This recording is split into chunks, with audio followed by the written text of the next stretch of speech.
बात अगर हम अयोध्या राम मंदिर की करें तो राम मंदिर पर हमले की साजिश जिस तरीके से रची गई, इसके बाद जब आतंकी अब्दुल रहमान की गिरफ्तारी हुई है और उससे जो पूछताछ हो रही है, हर दिन एक नए खुलासे हो रहे हैं जो चौंकाने वाले भी हैं। लेकिन सवाल ये, क्योंकि देखिए जब राम मंदिर बनने की शुरुआत हुई थी तब से ये जो राम मंदिर है वो आतंकियों के निशाने पर है। बौखलाहट साफ तौर पर आतंकियों की देखने को मिल रही है और अब जब खुलासा हुआ है हमले की साजिश का, तो किस तरीके से राज एक के बाद एक आतंकी अब्दुल रहमान उगल रहा है, जरा आपको रिपोर्ट के जरिए दिखाते हैं।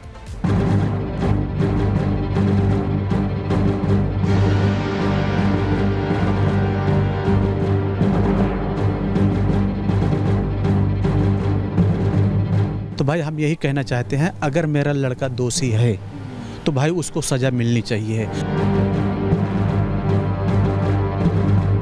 कि मामला आतंक से जुड़ा हुआ है, आगे एक प्लानिंग से जुड़ा हुआ है, जरूर उस पर जांच होगी सारी बात। कड़े पहरे के बीच काले रंग के कुर्ते पजामे में बाहर आता ये वही आतंकी है जिसने हिंदू आस्था और सनातनी राम मंदिर को बम से उड़ाने की घिनौनी साजिश रची थी।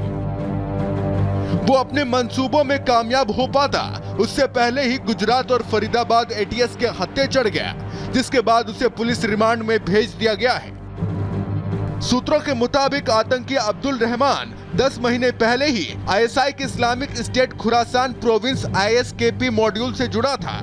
मिल्कीपुर में अपनी दुकान पर ही बैठकर हमले की वीडियो कॉल पर ट्रेनिंग ली। ट्रेनिंग के दौरान रहमान को ट्रेनर ने कई टास्क भी दिए। राम मंदिर में धमाके की साजिश भी वीडियो कॉल पर ही रची गई। माना जा रहा है कि राम मंदिर पर हमले की साजिश में ISI का अहम रोल है। जांच के दौरान आतंकी के मोबाइल में 20 से ज्यादा तस्वीरें मिली हैं, जिसमें हिंदू मंदिरों के फोटो और वीडियो शामिल हैं। माना जा रहा है कि आतंकी राम मंदिर के साथ साथ किसी और बड़ी आतंकी घटना की फिराक में था।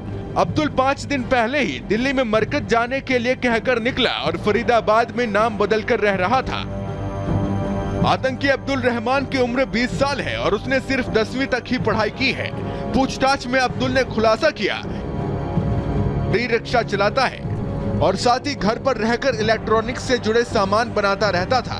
अब्दुल रहमान ने बताया कि कुछ महीने पहले वो अपने गांव से अयोध्या शहर पहुंचा, जहां वो अयोध्या कैंट के पुरानी सब्जी मंडी में एक शख्स के संपर्क में आया और फिर दिल्ली से होता हुआ विशाखापट्टनम पहुंचा, जहां जमात में शामिल होने के बाद आतंकी संगठनों के संपर्क में आया।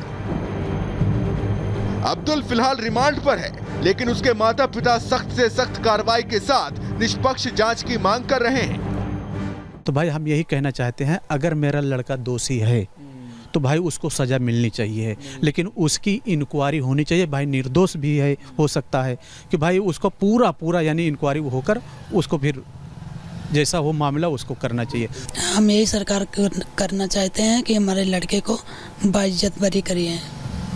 इंक्वायरी वगैरह कुछ हो, जांच कुछ हो, सब जांच हो जाए, जांच होनी होनी चाहिए। आप क्या कुछ शंका है कि ऐसा कुछ हो सकता है? नहीं, कोई शंका नहीं है। क्या करने, जैसे दिल्ली क्या करने गया? मैं दोस्त के पास। 20 साल के अब्दुल रहमान को लेकर हो रहे खुलासे के बाद अब इस पूरे मामले में यूपी STF भी जांच में जुट गई है। अयोध्या में अब्दुल के करीबियों की निगरानी के साथ साथ पूरे जिले में जानकारी इकट्ठा की जा रही है।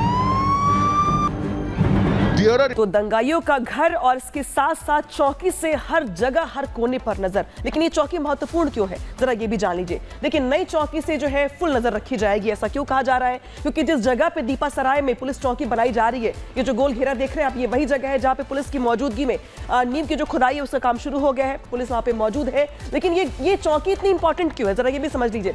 इसके 200 मीटर के डिस्टेंस पे है शारिक साटा का घर। ये वही साटा है जिसके घर पे दंगाई इकट्ठे हुए थे और ये वही साटा है जिसके बारे में कहा जाता है कि जब जामा मस्जिद के पास दंगा हुआ था, बवाल हुआ था, तो ये उसका मास्टरमाइंड है। इसी के साथ साथ जरा देख लीजिए पुलिस चौकी के जो दाएं हाथ पे देख रहे हैं आप, 100 मीटर का डिस्टेंस, ये घर है। ये जो चेहरा देख रहे हैं आप, ये समाजवादी पार्टी के सांसद जियाउर रहमान का घर है और यहां से डिस्टेंस कितना है, मात्र 100 मीटर का। तो आसपास का जो इलाका है वो काफी महत्वपूर्ण है, संवेदनशील है और यही वजह कि अब इस बार यहां पे पुलिस चौकी बनाई जा रही है ताकि हर कोने पर नजर रखी जाए। खबर में आगे बढ़ेंगे और बात करेंगे महाराष्ट्र की, लेकिन पूरी खबर क्या है बताएंगे आपको पुनीता। और महाराष्ट्र से इस वक्त बड़ी खबर सामने आ रही है और बड़ी खबर यह है कि मंत्री धनंजय मुंडे ने इस्तीफा दे दिया है। मर्डर केस में लगातार नाम सामने आ रहे थे, यानी कि मर्डर केस में करीबी का नाम आने के बाद इस्तीफा दिया गया है। सीएम फडणवीस ने इस्तीफा स्वीकार भी कर लिया है। कई दिनों से खबर सामने आ रही थी, विपक्ष लगातार हमलावर था और इसके बाद आज इस्तीफे की खबर सामने आ रही है। दरअसल मुख्यमंत्री के निर्देश के बाद इस्तीफा दिया गया है। तो एक मर्डर केस में करीबी का नाम सामने आया और इसके बाद इस्तीफा आज धनंजय मुंडे का। महाराष्ट्र के मंत्री श्री धनंजय मुंडे, इन्होंने अपने पद का इस्तीफा मुझे सौंपा। मैंने ये इस्तीफा स्वीकृत किया है और अगली कार्रवाई के लिए मैंने ये इस्तीफा राज्यपाल जी के पास भेज दिया है। तो आप सुन रहे थे महाराष्ट्र के मुख्यमंत्री देवेंद्र फडणवीस को, जिनका कहना है कि उन्होंने इस्तीफा स्वीकार कर लिया है। और सत्यप्रकाश हमारे संवाददाता जुड़ गए हैं। सत्यप्रकाश, ये पूरा मामला क्या है? जिस तरीके से निशाने पर मुंडे आते हैं और अपना पर्सनल असिस्टेंट को भेजते हैं देवेंद्र फडणवीस के आवास पर, सरकारी आवास पर, वो इस्तीफा देते हैं और फिर इसे स्वीकार कर लिया जाता है। पूरी क्या वजह क्या रही इसके पीछे? देखिए, महाराष्ट्र के बीड़ के गांव के सरपंच संतोष देशमुख का जो हत्या हुआ था 2 महीने पहले हुआ था और लगातार विपक्ष कहीं न कहीं लगातार डिमांड कर रहा था कि धनंजय मुंडे, जो कि महाराष्ट्र कैबिनेट में मंत्री हैं, वो इस्तीफा दे। क्योंकि इस्तीफा इसलिए मांग रही थी विपक्ष, क्योंकि जो वाल्मीकि कराड़ है, जो मुख्य आरोपी है, इसमें अरेस्ट हुआ है और उसमें सहभागी पाया गया था। तो इसके बाद कहीं कहीं विपक्ष लगातार आक्रामक था और लगातार डिमांड कर रहा था कि जो कि धनंजय मुंडे करीबी है ये वाल्मीकि कराड़, और इस्तीफा मांग रहा था।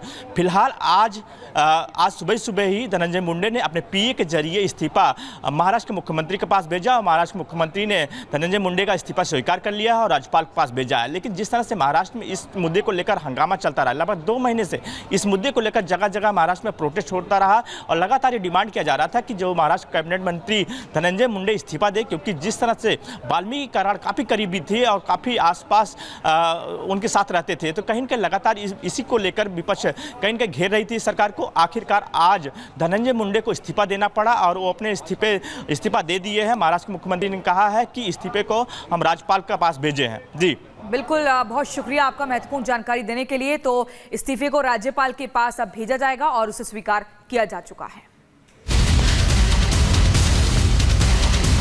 अगर मेरा लड़का दोषी है तो भाई उसको सजा मिलनी चाहिए, उसकी इंक्वायरी होनी चाहिए।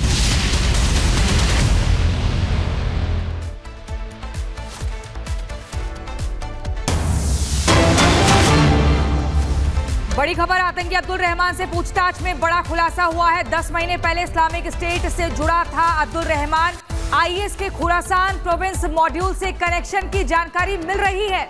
आईएस ने आतंकी को ऑनलाइन के हमले की ट्रेनिंग दी। ट्रेनिंग के दौरान ट्रेनर ने अब्दुल को दिए कई टास्क।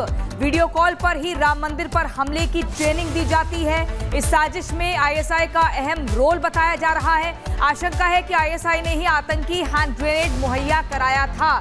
हालांकि जो फोन बरामद हुआ है उससे कई खुलासे हुए हैं, लेकिन इस अब्दुल रहमान के परिवार का कहना है कि कड़ी सजा मिलनी चाहिए। पेशे से ये एक मीट दुकान का व्यापारी था और अचानक से सवाल ये खड़े होते हैं कि मीट की दुकान चलाते चलाते कैसे आतंकी संगठन के संपर्क में आया। लेकिन खुलासा ये भी हुआ है कि वीडियो कॉल के जरिए ट्रेनिंग दी जा रही थी। राघवेंद्र हमारे संवाददाता अयोध्या से हमारे साथ जुड़ गए हैं। राघवेंद्र, क्या कुछ और बड़े खुलासे हो रहे हैं? हालांकि अब्दुल रहमान को 10 दिनों की रिमांड पर भेजा जा चुका है, लेकिन ये पता लग रहा है कि वीडियो कॉल के जरिए ट्रेनिंग दी जा रही थी। बताया जा रहा था कि कैसे हमला करना है, कैसे अपने लोगों से संपर्क साधना है। हैंड ग्रेनेड भी मुहैया कराया गया। देखिए, ये जो अब्दुल नाम का लड़का है, इसकी उम्र 19 या 20 साल बताई जा रही है उसके घर वालों के अनुसार। अभी देखा जा रहा है कि ये प्राइमरी इस चंगुल में फंसा ही था। अभी ज़्यादा दिन का संपर्क नहीं है इसका। पूरा अगर इतिहास देखा जाए तो 1 साल का संपर्क, क्योंकि कुछ लगभग पिछले वर्ष में यह 4 महीने के लिए बाहर गया था, जिसमें कहा जाता था दिल्ली के रास्ते ये विशाखापट्टनम गया था, जहाँ पर ये तमाम लोगों से मुलाकात इसकी होती है, कुछ इसको ट्रेनिंग दी जाती है, कुछ इसको बताया जाता है। हैंड ग्रेनेड पहुंचाने की बात हो रही थी, अयोध्या में रेकी भी कराई गई थी। हो सकता था कि लोग यह प्लान कर रहे हो कि इस लड़के के माध्यम से हम मंदिर तक हैंड ग्रेनेड पहुंचा के और एक बड़ा विस्फोट को हम एक अंजाम दें, लेकिन हमारी जो पुलिस है, हमारी जो सिक्योरिटी फोर्स है, हमारी जो गुजरात की ATS है, हमारी जो हरियाणा की पुलिस है, दिल्ली पुलिस और यूपी की जो अभी STF है वो भी सक्रिय हो गई है, ATS सक्रिय हो गई है, यह भी निकल दी है जांच पड़ताल के लिए, तमाम चीज़ों के लिए, क्योंकि 10 दिन के लिए उसको रिमांड में लिया गया है। तीनों राज्य जो हैं